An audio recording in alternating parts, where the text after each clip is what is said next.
감사하겠습니다. 잘 지내셨습니까? 네, 반갑습니다. 고맙습니다. 잘 오셨습니다. 감사합니다.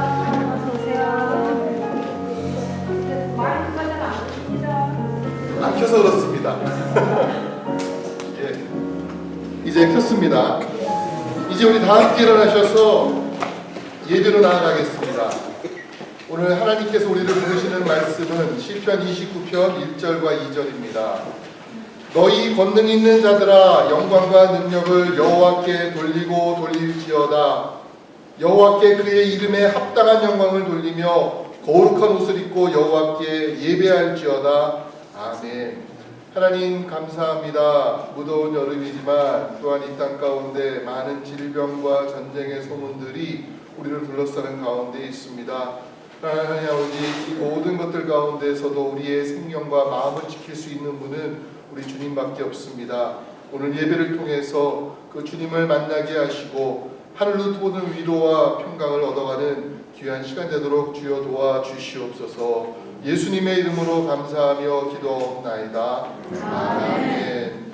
전능하사 천지를 만드신 하나님 아버지를 내가 믿사오며 그 외아들 우리 주 예수 그리스도를 믿사오니 이는 성령으로 잉태하사 동정녀 마리아에게 나시고 본디오 빌라도에게 고난을 받으사 십자가에 못 박혀 죽으시고 장사한 지 사흘 만에 죽은 자 가운데서 다시 살아나시며 하늘에 오르사 전능하신 하나님 우편에 앉아 계시다가 저희로서 산자와 죽은 자를 심판하러 오시리라.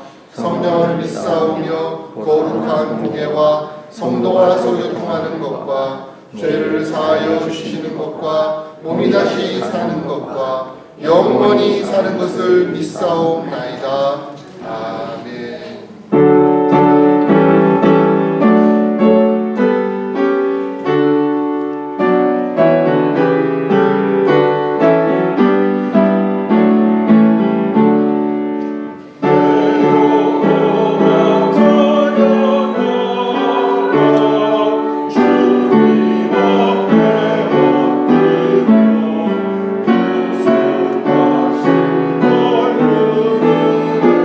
Oh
예배후 한 주간 동안도 우리를 지켜주신 아버지 하나님, 우리들의 기도를 응답하시며 범사에 감사하여 하나님의 기뻐하심을 깨닫게 해주신 우리의 좋으신 아버지 하나님, 우리의 예배를 받아주시고 우리의 마음과 정성을 하나님께만 온전하게 드릴 수 있는 귀한 시간 되게 하여 주시옵소서.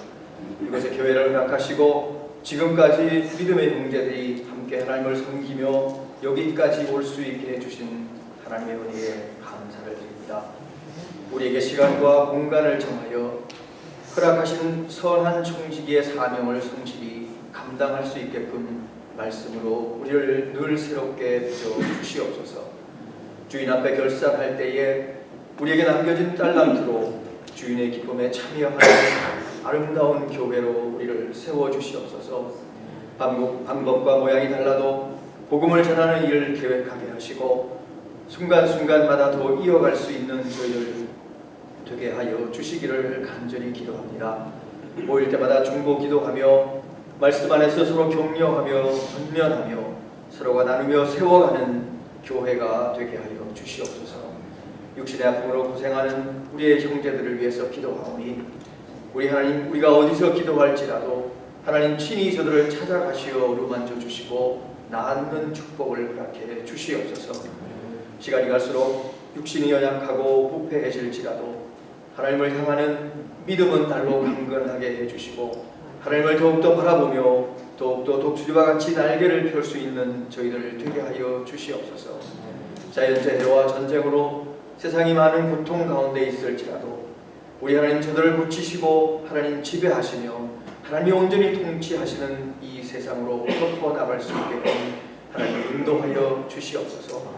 사랑방으로 우리를 묶어 주셨사오니 그리스도의 지체로서의 공동체를 형성하게 하시고 말씀을 나누며 삶으로 서로 섬기며 중보기도로 서로 양육할 수 있는 믿음의 가족들이 되게 하여 주시기를 기도합니다.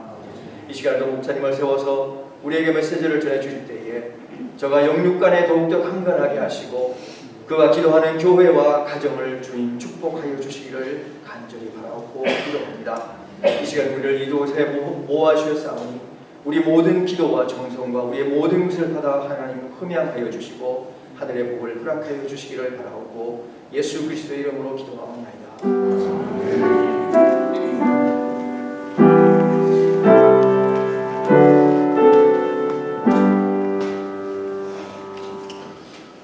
오늘 우리에게 주시는 하나님의 말씀은 신명기 34장 1절에서 12절까지의 말씀입니다. 구약성경 318쪽에 있습니다. 신명기 34장 1절에서 12절까지 저희가 같이 교독하도록 하겠습니다. 모세가 모압 평지에서 느보산에 올라가 여리고 맞은편 비스가 산 꼭대기에 이름에 여호와께서 길앗 온 땅을 단까지 보이시고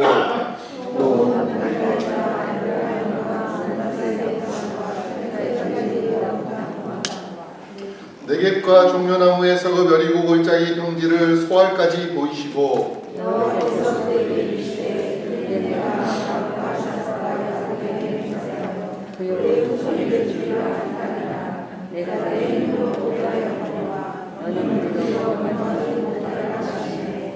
이에 여호와의 종 모세가 여호와의 말씀대로 모압 땅에서 죽어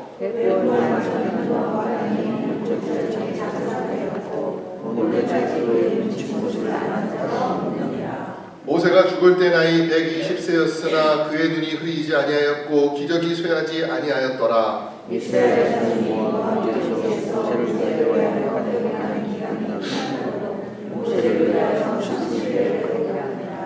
모세가 눈의 아들 여호수아에게 안서였으므로 그에게 지혜의 영이 충만하니 이스라엘 자손이 여호와께서 모세에게 명령하신 대로 여호수아의 말을 순종하였더라.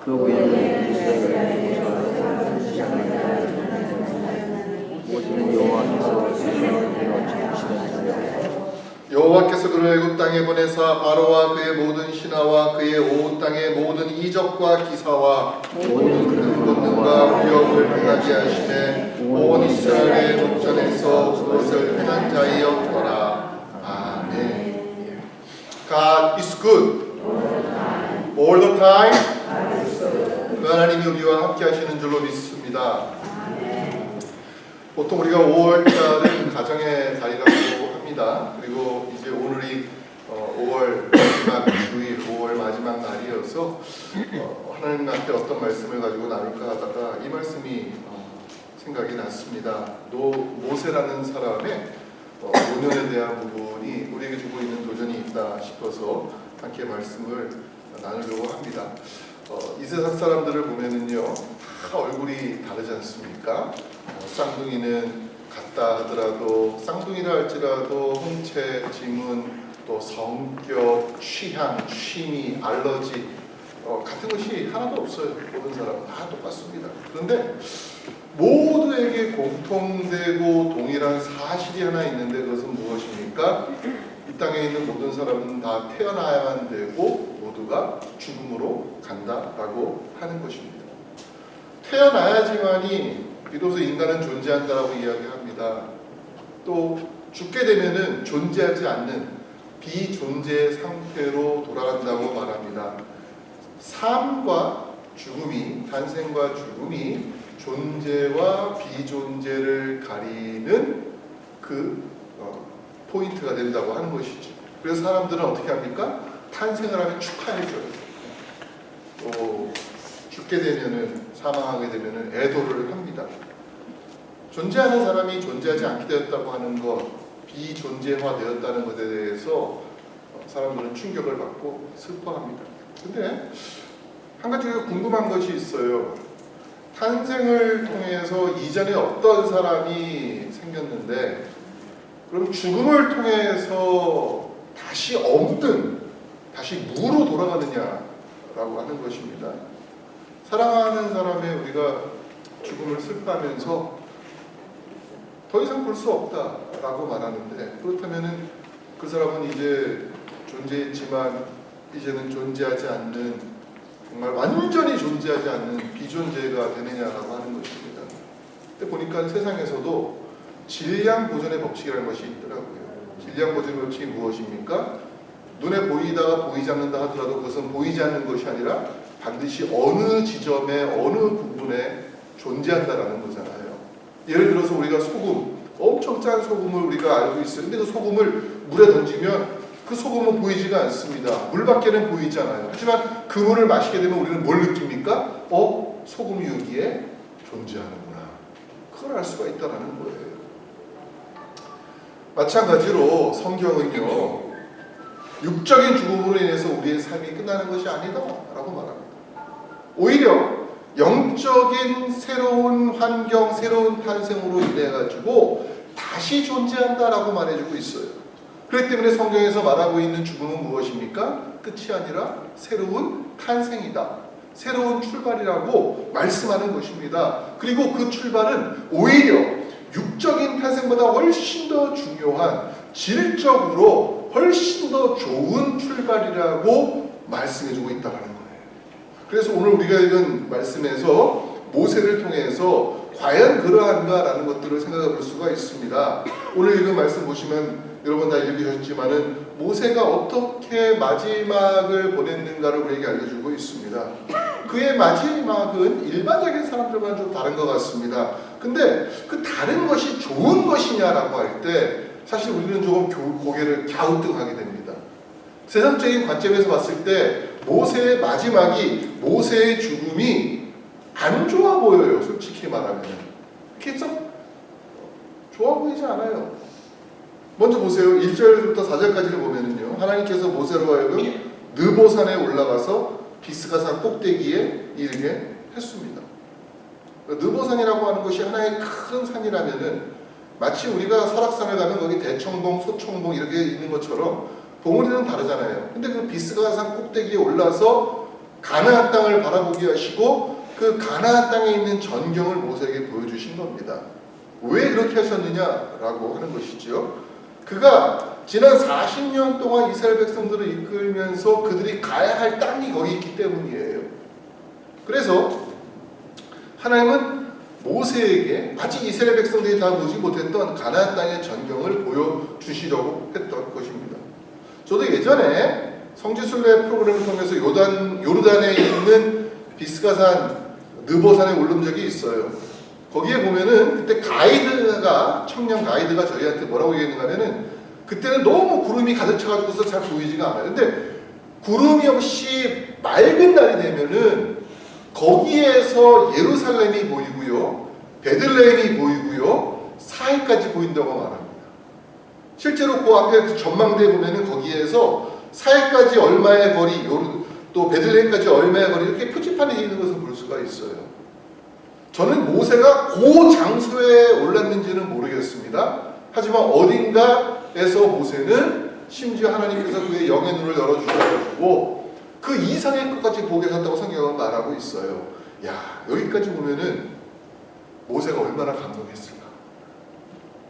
모세가 그 장면을 보면서 얼마나 그 마음이 벅차올랐을까. 그런 생각을 하게 됩니다. 아마 누가 그러더라고요. 어떤 사람들이 죽음의 순간이 되니까 자신의 인생이 갑자기 그냥 한 편의 필름처럼 그냥 확 당기면서 그 짧은 순간이지만 자신의 삶을 다 봤다라고 하는 어떤 그러한 모습이 모세한테 있었지 않았을까?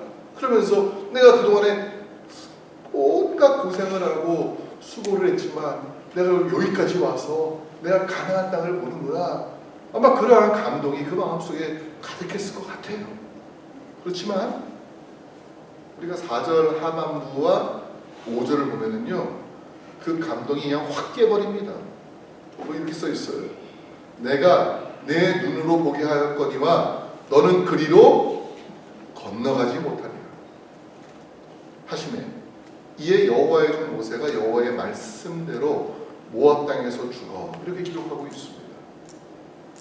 한 3일 동안 굶어가지고서 너무 배가 고파요. 정말 신발이라도 뜯어먹고 싶고 돌도 씹어먹고 싶은 마음이에요. 근데 그 앞에 온갖 산의 진미를 탁 차려놓고 실컷 보게 한 다음에 근데 너는 못 먹어. 이래 보시면 어떤 마음이 들겠습니까? 아, 이게 고마운 게 아니죠. 그거는 막 뿔딱지가 나고 신경질 날 거예요. 차라리 안 봤으면 모르겠지만 다 보여주고 내세 맞게 한 다음에 못 먹게 하니까 얼마나 화가 나겠습니까? 서운해요. 섭섭해요. 근데 모세는 그 정도가 아니지 않습니까? 어쩌면 지난 40년 동안 집중해서 온갖 고생을 했어요. 모세 삶이 화려했습니까? 모세의 그 40년 광야길은 진짜 고생길이었고 맨날 욕바가지로 먹는 사람이었어요. 맨날 힘들었어요. 그런 모세의 삶을 생각해보면은 이거는 너무 허무한 거죠. 서운했을 것입니다. 근데 그게 끝이 아니에요. 6절에 보니까 더 기가 막히고 더 서운한 모습이 나옵니다. 백부월 맞은편 모압 땅에 있는 골짜기에 장사되었고 오늘까지 그의 묻힌 곳을 아는 자가 없어요. 없어. 모세가 죽었는데 그가 장사 지낸 그 곳을 누구도 모른다는 거예요. 이 말은 뭡니까? 아무도 그를 기념하기 위해서 찾아갈 곳이 없다라는 것입니다. 제가 요르단을 가가지고 모압 평지를 지났는데 거기에 그 가이드가 뭐라 그러는가 하면요, 사람들이 여기도 모세의 무덤이 있다고 말하고 저기도 모세의 무덤이 있다고 말하는데 어딘지 모르겠다. 완전 장사하는 어떤 장소가 돼버린 거예요. 모르니까 아무나 그냥 고고학적인 발굴함이 여길 것이다 저길 것이다 하면서 그냥 그런 장소를 많이 만들어놨다 그러더라고요. 가나안에 들어가지도 못하는데 자신이 죽은 후에 남겨진 사람들과의 관계도 다 끊어져 버렸습니다. 아무도 찾는 이가 없는 무덤에 묻힌다는 것입니다. 이게 얼마나 서운할까. 보편적으로 이 세상에 있는 사람들은요, 죽은 이에 대해서 최대한 예우를 갖추려고 합니다. 세상에는 참 특이한 풍습들이 많이 있더라고요. 그러나 어떤 식으로 장례를 치르든 간에 그 모습은 먼저 간 일을 기념하는 것이고 기억하는 것이고 예우하는 거예요. 예를 들어서 필리핀의 루선섬이라는 곳에 북부의 사가다라고 하는 지역이 있는데 거기에는 참 특이한 풍습으로 장례 풍습으로 알려졌습니다. 사람들이 절벽 꼭대기나 아니면 동굴 꼭대기에다가 그 죽은 사람의 관을 매어다는 풍습이 있다는 거예요. 그래서 높은 곳에 매달수록 훨씬 더 예우하는 것이라 그래가지고 심지어 사람들이 그 관을 들고 올라가다가 어떤 사람들은 떨어져서 다치기도 하고 죽기도 합니다. 왜 그렇게 하느냐?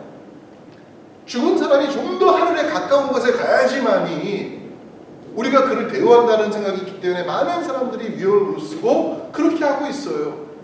티벳에 가면 더 기가 막힌 일이 벌어집니다. 거기는 조장이라는 것이 있어요. 사람이 죽으면 어떻게 합니까? 좀 끔찍한 일이지만은 도끼나 칼로 사람의 시신을 다 잘라가지고서 독수리에 먹이로 주는 거예요. 우리가 보기엔 좀 이해가 안 돼요. 어떻게 저렇게 할 수가 있는가? 근데 티베트에 있는 모든 사람들은 그렇게 되기를 원한다는 겁니다. 독수리와 같은 그런 맹금류가 하늘 높이 자기의 영혼을 끌어올려가지고 자기는 그렇게 높게 올라가서 죽는 것을 원한다는 거예요. 그러니까 우리가 보기엔 이상하지만 그들이 보기에는 그런 풍습대로 장사하는 것이 죽은 자에 대한 예우를 하는 것이라는 거예요. 그러니까 우리 거기서 할 말이 없어요. 이건 틀렸다, 이건 맞다 할 수가 없습니다. 거기 있는 공동체 전체가 그렇게 원한다면 그것은 맞는 거예요. 그런데 그럼 모세가 혼자 산에 올라가지고 모압 땅 어딘가에 죽어가지고 장사는 되었는데 무덤이 없다? 그럼 이거는 모세를 예우하는 것이었냐라고 할 때 우리가 성경을 보면 알겠지만 이건 보편적인 게 아니에요. 여러분 우리가 구약이건 신약이건 이스라엘의 장사법은 무엇입니까? 아브라함이 떠돌이 생활을 했습니다. 근데 자기 아내 사라가 죽었을 때 어떻게 했어요? 막벨나무를 사가지고 거기다가 자신의 아내를 집어넣었어요. 자신도 거기 들어갔어요. 이삭도 들어갔어요. 다 들어갔어요. 예수님은 어떻게 했습니까? 예수님도 십자가에서 죄인의 신분으로 죽었지만 그래도 어디에 들어갔습니까? 굴에다가 예수님을 모셨다는 말이에요. 그러니까 이스라엘의 보편적인 장사법은 무엇인가 하면은 반드시 죽은 자를 세마포로 잘 싸가지고 그를 무덤에 두는 것이 사실은 예우하는 거예요. 그래야지만이 그곳에 누가 있다는 것을 알고 찾아가서 그를 위해서 위로할 수가 있고 애도할 수가 있고 기념할 수가 있기 때문입니다. 근데 모세는 없어요. 그런 곳이. 오늘 성경이 뭐라고 말합니까? 그의 묻힌 곳을 아는 자가 없느니라. 그래서 모세의 경우는 너무너무 예외적인 겁니다. 그 당시 이스라엘, 그 당시 중동 지역의 풍습에 의하면 이거는 너무나 모세를 예우하지 않고 그냥 방치한 거란 말이에요. 근데 여러분 보세요. 더군다나 우리는 요셉이라는 사람을 알고 있어요. 430년 전에 요셉이 애굽의 총리까지 지냈고 그가 죽게 되었을 때 뭐라고 유언했습니까? 내가 죽으면 너희들이 언젠가는 우리 다시 살았던 가나안으로 갈 텐데 그때 나의 유골을 가지고 가서 가나안 땅에 묻어달라고 얘기하지 않았습니까? 그럼 그렇게도 할 수 있잖아요. 모세가 죽은 다음에 모세의 유골을 잘 모셔다가 아니 430년 전에 죽은 사람도 그렇게 했는데 죽은 지 얼마 안 된 모세를 왜 가나안 땅에 모시고 들어가지 않았을까? 그런 생각이 든단 말이에요.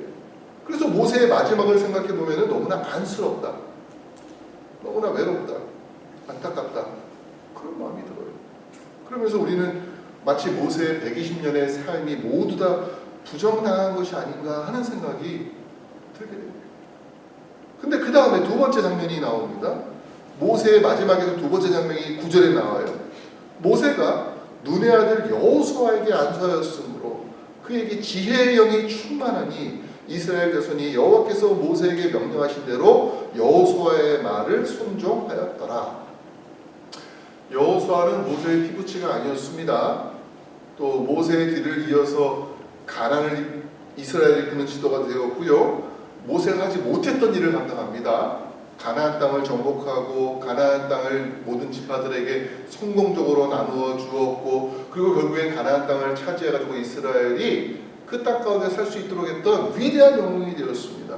여호수아가 엄청나게 수고를 많이 한 거예요. 하지만 모세하고 비교해 보니까 우리는 어떤 생각이 들는가 하면은 사실 온갖 수고는 다 누가 한 거예요? 모세가 했어요. 열매는 누가 따버렸습니까? 여호수아가 딴 것 같아요. 내가 만약에 농사를 짓고 있는데 새벽부터 일어나가지고서 말이죠.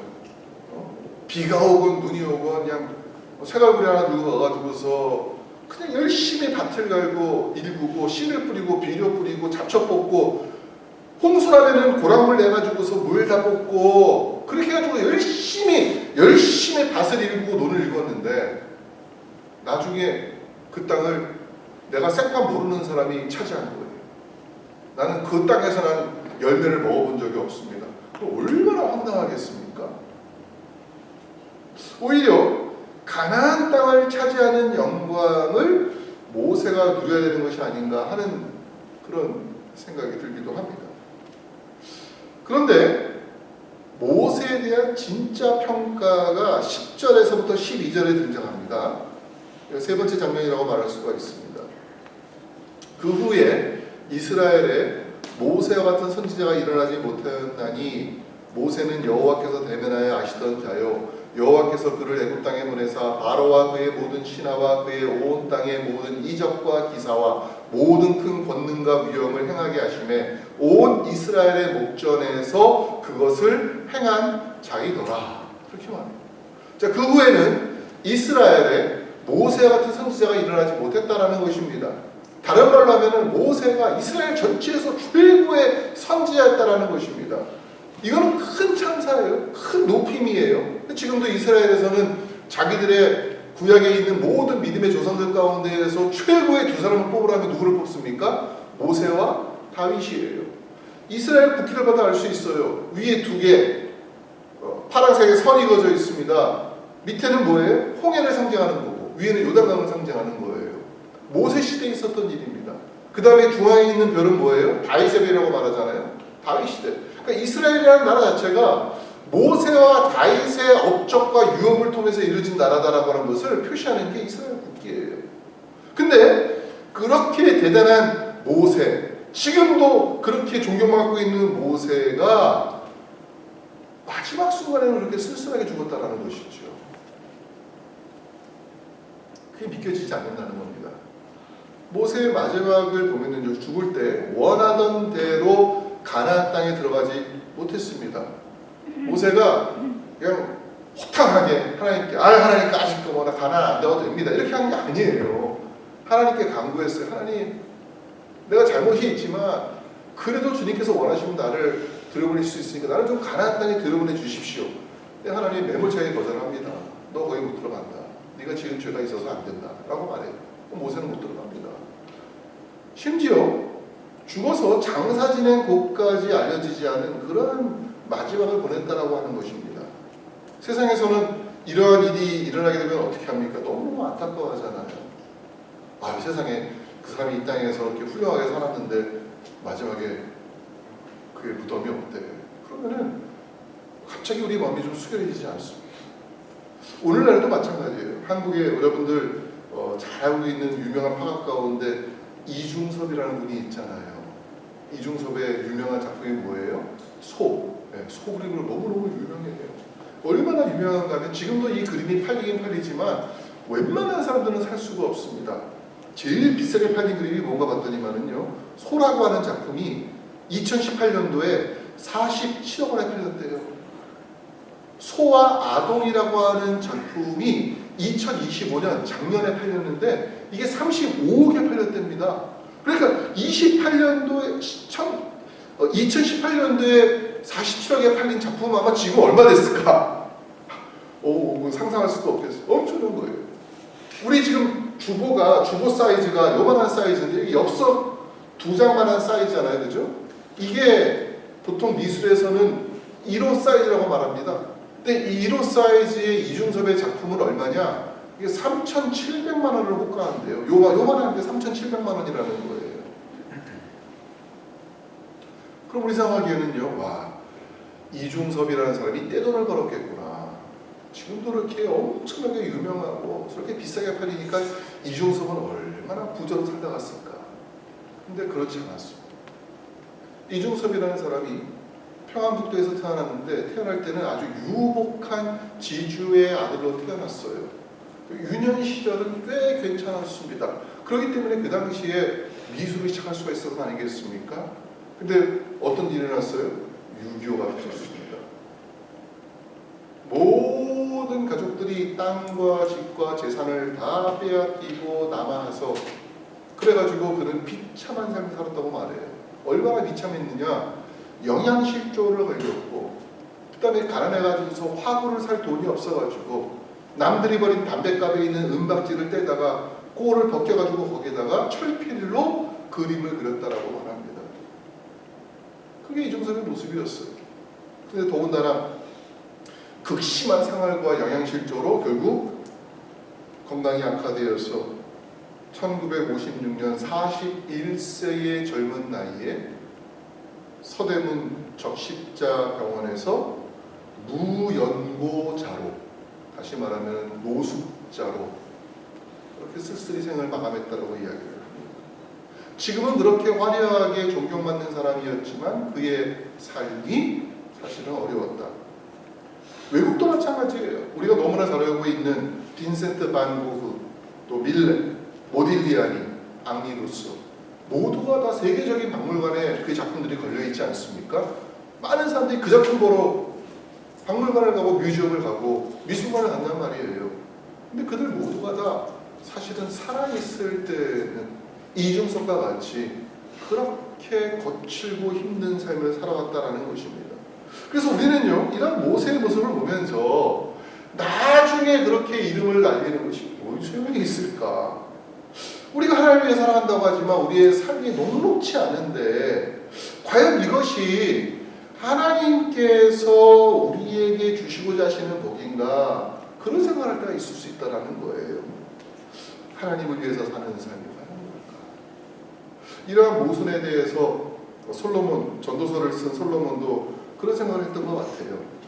전도서 2장 21절에 보니까 이렇게 말합니다. 어떤 사람은 그 지혜와 지식과 재주를 다하여 수고하였어도 그가 얻은 것을 수고하지 아니한 자에게 그의 몫으로 넘겨주리니 이것도 헛된 것이며 큰 악이로다.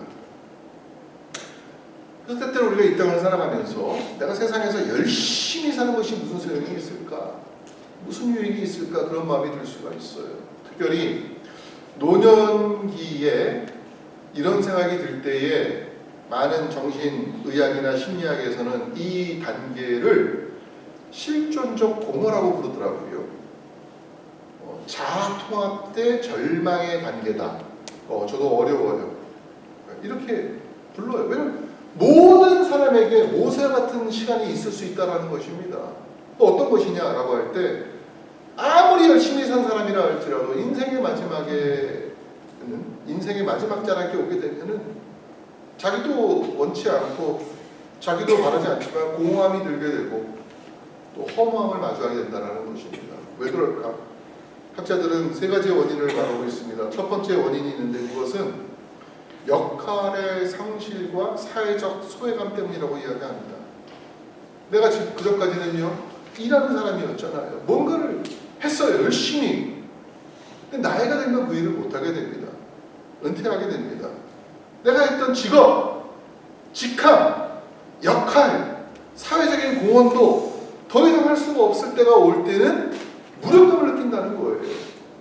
또 어떻습니까? 나는 살아있어요. 하지만 내 주변에 나와 비슷한 연배를 가진 사람들이 하나씩 먼저 사라집니다.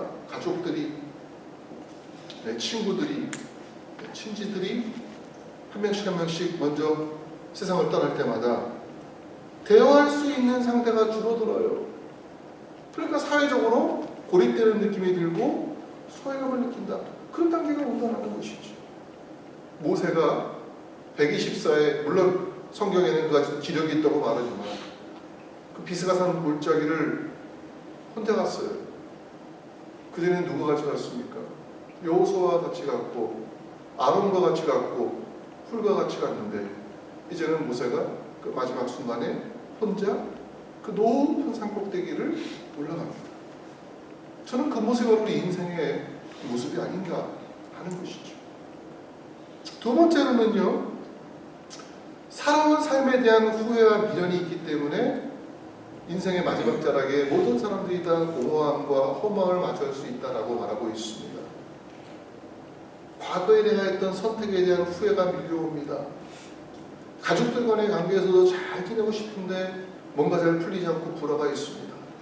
내가 무엇인가 이루고 싶었던 꿈이 있었는데 돌아보니까 내가 그 꿈을 이루지 못한 것 같다 하는 후회감이 듭니다.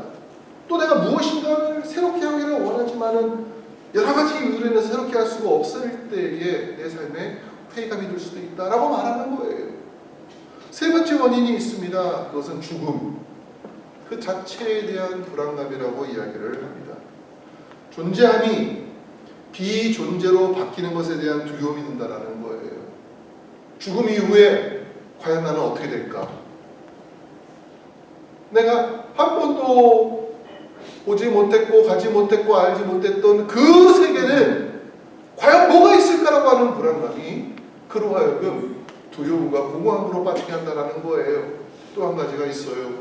내가 죽게 되면은 나는 세상에서 잊혀질 것이다 라고 하는 생각이 우리로 하여금 노년기에 우리를 불안하게 하고 두렵게 하고 소외감을 느끼게 한다라고 학자들이 이야기를 합니다.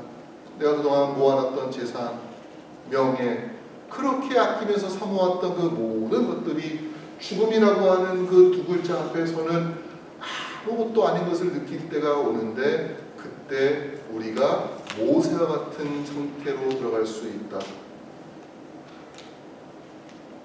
그 묻힌 곳을 아는 자가 없느니라. 그 단계가 올 수 있다라고 하는 것입니다. 그러나 저는 이 말씀을 보면서 동시에 이 표현이 성경적으로는 새로운 소망의 표현이구나 하는 생각을 하게 되었습니다. 세상에서는 죽음으로 인해서 그 존재가 사라지는 것으로 여깁니다. 더 이상 우리는 기억이 없을 것처럼 생각을 합니다. 그러나 우리 하나님은 그렇지 않습니다. 우리 하나님은 우리의 삶의 여정을 지금까지 인도하셨을 뿐만 아니라 죽음 이후의 삶도 우리를 위해서 예비하셨고 그것은 오히려 우리의 부족함과 연약함보다 훨씬 더 건강하고 좋은 바로 그 세계를 우리에게 그렇게 주셨다라고 말하는 것입니다. 책임지시고 돌봄이 우리가 살아있을 때만으로 끝나는 것이 아니라고 하는 거예요. 세상은 그러한 두려움이 있고 불안감이 있으니까 무엇을 만듭니까?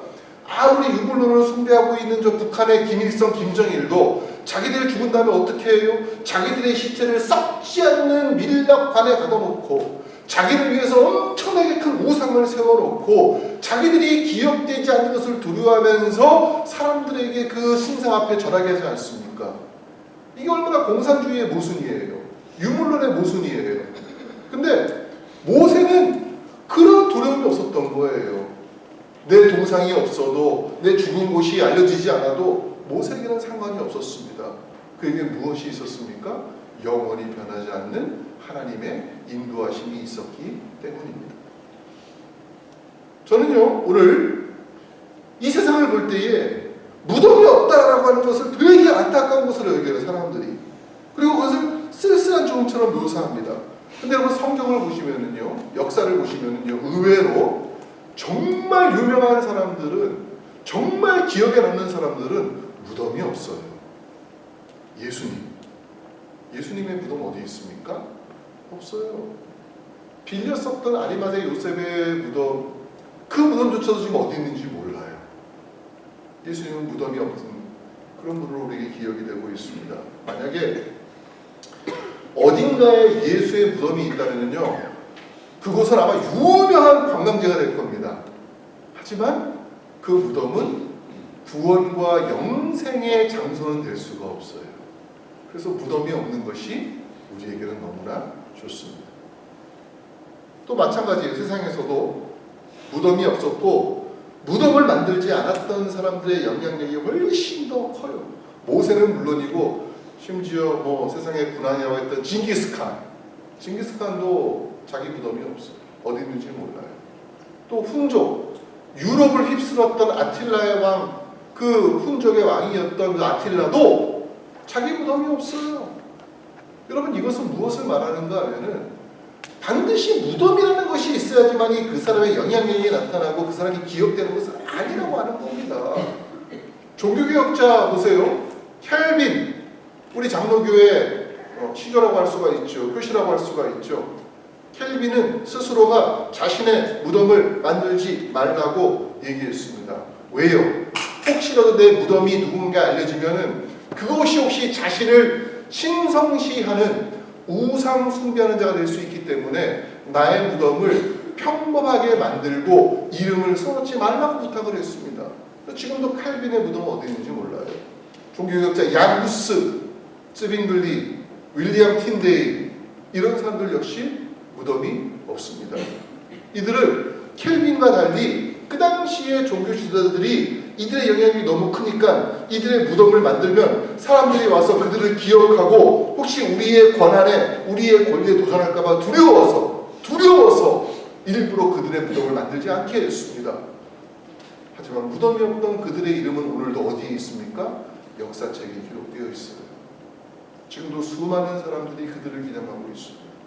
제가 옛날에 청년부를 이렇게 섬길 때에 그때 필리핀의 바탕가스라고 하는 도시에 가가지고서 단기 선교를 다녀왔습니다. 근데 선교사님과 함께 이제 시장에 가서 이제 복음 공연을 하려고 가는데 그때 어떤 묘지를 지나가요. 묘지를 보니까 그 묘지가 상당히 큰 묘지입니다.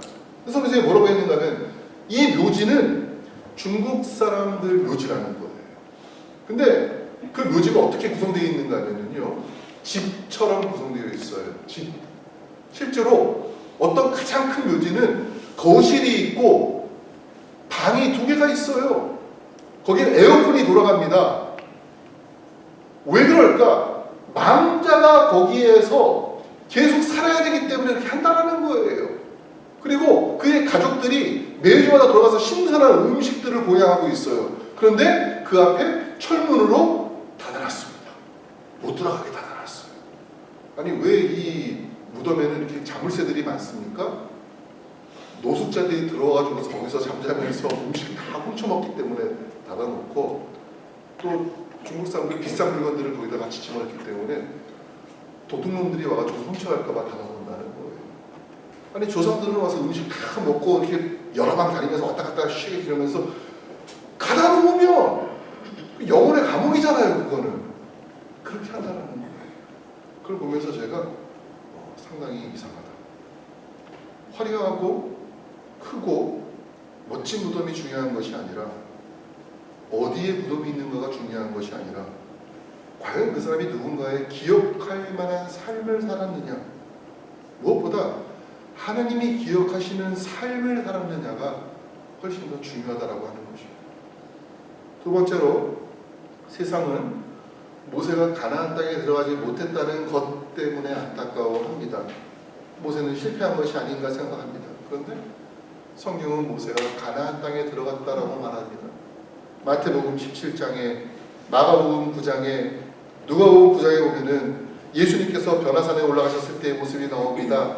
그때에 누가 곁에 있었느냐?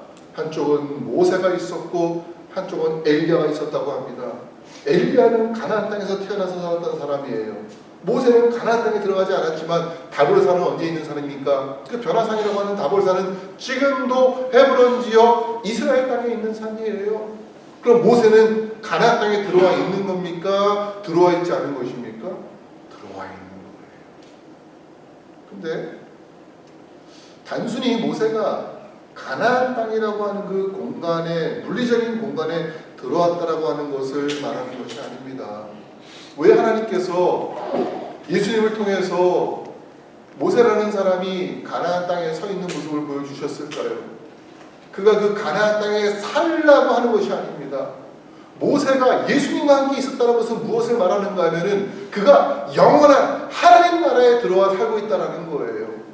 모세가 그것을 깨달았기 때문에 모세는 하나님 말씀에 순종해서 비록 혼자 눕혀있는 모압 땅이었지만 그가 하나님의 사람으로서 거기에 누워있다는 것이에요. 모세가 육신으로는 가나안 땅에 들어가지 못했지만 그는 이미 어디에 들어가 있습니까? 영원한 하나님 나라에 들어와 살게 되었다라고 하는 것입니다. 우리가 성경을 보면은요, 가나안 땅에 살고 있었던 사람들이 있어요. 가룟유다가 가나안 땅에 살지 않았습니까? 빌라도가 살지 않았습니까? 그 아까 므낫세 왕이 살지 않았습니까? 가나안 땅에 들어와 살면 뭐해요? 그들이 하나님 나라에 살지를 못하는데, 우리가 가나안 땅에 들어가 물리적인 땅, 육체적인 땅, 가나안 땅에 들어가서 범죄하면서 사는 것이 중요한 것이 아니라 우리가 비록 그 땅에는 가지 못한다 할지라도 영원한 하나님 나라에 들어가지 못할 것을 더 두려워야 될 줄로 믿습니다. 세 번째로, 모세가 우리가 보기에는 그가 혼자서 쓸쓸히 인생을 마감한 사람처럼 보이지만 그렇지 않아요. 누가 기억하고 있습니까? 먼저는요, 그의 후계자였던 여호수아가 기억하고 있습니다. 이스라엘 백성이 기억하고 있습니다. 오늘 우리가 그를 기억하고 있습니다. 가나안 땅 정복이 여호수아가 시작해서 여호수아가 끝낸 것처럼 보이지만 아니에요. 모세가 시작한 겁니다. 그리고 그 결실을 여호수아가 맺도록 모세가 그 길을 열어준 거예요. 그렇기 때문에 여호수아는 비록 피 한 방울 섞이지 않은 모세였지만 그가 자신에게 있어서는 누구 같습니까? 영적인 아버지와 같은 사람이에요. 자신에게 있어서 하나님 나라를 가르쳐준 그러한 사람으로 기억되는 것입니다. 이번에 조슈아 공연을 볼 때에도 우리가 다 그런 얘기를 했어요. 2막에 되는 작품 1시간 반짜리, 앞에 있는 1막은 1시간이고 뒤에 있는 2막은 한 30분 좀 넘는 기간이었는데 그 앞에 있는 1시간 동안의 공연 전체가 모세의 이야기예요. 사실은 여호수아가 제목으로 여호수아 이름을 딱 붙여놨지만 사실은 그 공연은 여호수아 공연이 아니고 결국에는 모세 공연이더라고요. 여호수아가 굳건히 서기 위해서는 누가 있어야 됩니까? 모세가 있어야 되는 것입니다. 모세가 과연 쓸쓸히 인생을 마감한 사람이었느냐? 저는 그 공연 보면서 그게 아니구나. 모세의 남은 영향력이 여호수아보다 훨씬 더 컸구나. 그것을 그 공연도 설명할 수밖에 없었어요. 그렇기 때문에 그렇게 작품을 구성할 수밖에 없었던 것입니다. 저는 오늘 말씀을 통해서 모세뿐만 아니라 우리의 삶 역시 하나님 앞에 그렇게 기억되는 삶이라고 믿습니다. 우리의 인생이 얼마나 많이 남기고 얼마나 높게 오르고 얼마나 많은 업적을 남겼느냐, 그것으로 결정되는 것이 아니라는 것입니다. 우리가 일이 무엇입니까?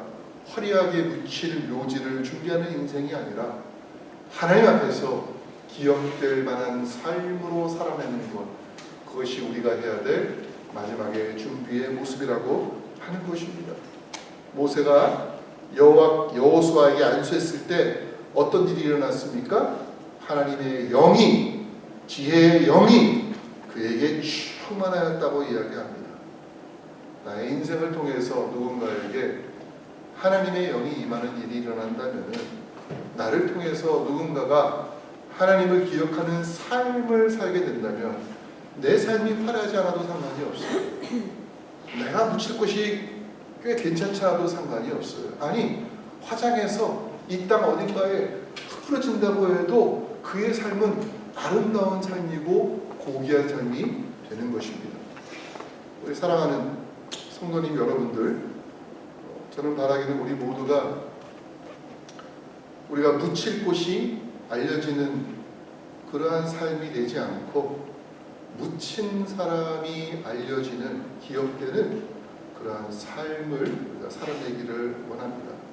하나님은 성도의 죽음을 귀하게 보신다. 성경은 우리에게 말씀해 주고 있습니다. 같이 한번 기도하겠습니다. 하나님 아버지, 우리가 모세의 마지막을 볼 때에 참 이상하다, 왜 이렇게 마무리할까 하는 생각을 할 때가 있습니다. 그러나 다시 한번 그의 삶과 그의 마지막을 생각해 보면 하나님을 기억하는 삶이었고 하나님을 기억하게 하는 삶이었다는 것을 우리가 보게 됩니다.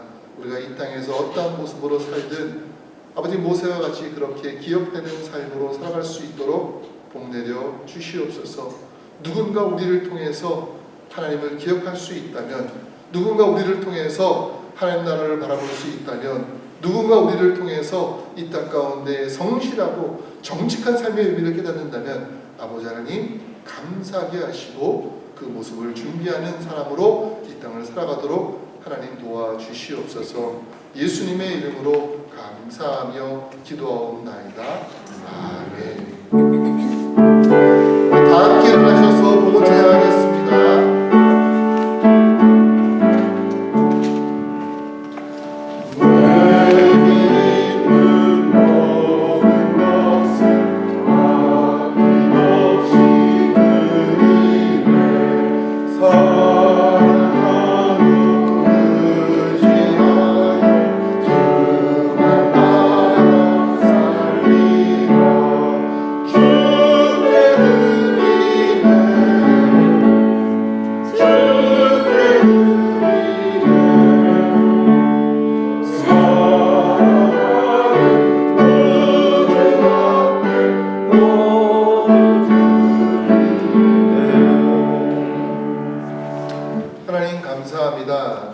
맞이하면서 우리의 인생의 모든 과정들이 있는데 우리가 마지막으로 갖게 될 노년의 삶도 얼마나 중요한 것인가 모세를 통해서 함께 묵상해 보았습니다. 아버지 하나님, 사랑하는 우리 귀한 성도님들, 이 땅 가운데 드러나는 삶이 아니라 하나님께 기억되는 삶을 살게 하시고 하나님의 말씀을 가지고 선한 영향력을 행사할 수 있는 우리 귀한 삶이 되도록 이끌어 주시고 역사하여 주시옵소서. 오늘도 주신 은혜에 감사하며 구별하여 예물을 드립니다. 이 예물이 쓰는 곳마다 함께 하시고 주의 영광 나타나도록 하나님 도와 주시옵소서. 예수님의 이름으로 감사하며 봉헌 기도하옵나이다. 아멘. 우리 같이 한번 서로 인사하겠습니다. 반갑습니다. 잘 오셨습니다. 기억될 삶을 삽시다. 우리 광고 같이 한번 나누겠습니다. 제가 교회 카톡방에다가 글을 남겼습니다. 6월과 7월 동안에 친교실에 주방공사가 있습니다.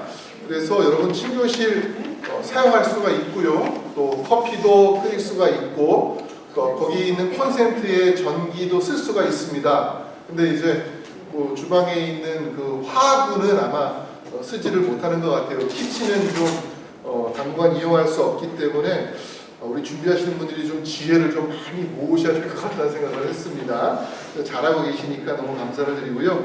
다음 주일에는 우리가 사랑방 모임이 있습니다. 그래서 여러분 주보 사이에 다음 주 사랑방 모임 교재를 넣었고요. 한 번씩 좀 읽어오시고 나누시면 감사하겠습니다. 그리고 다음 주 사랑방 모임은 우리 이사랑방에서 준비를 해주시겠습니다. 오늘 친구실에 가시면은 간단하게 저희가 다과가 준비되어 있습니다. 우리 다 함께 일어나셔서 회의 찬송 함께 합니다. We will go around.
지금은 우리 주 예수 그리스도의 크신 은혜와 아버지 하나님의 크고 놀라운 사랑과 성령님의 인도하심이 이 세상 우리의 모든 삶 하나하나 모든 단계를 세밀히 인도하시며 지켜주시며 우리로 하여금 이 땅 가운데에 하나님 기억하시는 거룩한 존재로 살아가도록 기도하고 간구하는 모든 주의 백성들 위해 지금부터 영원토록 함께 하시기를 간절히 축원하옵나이다.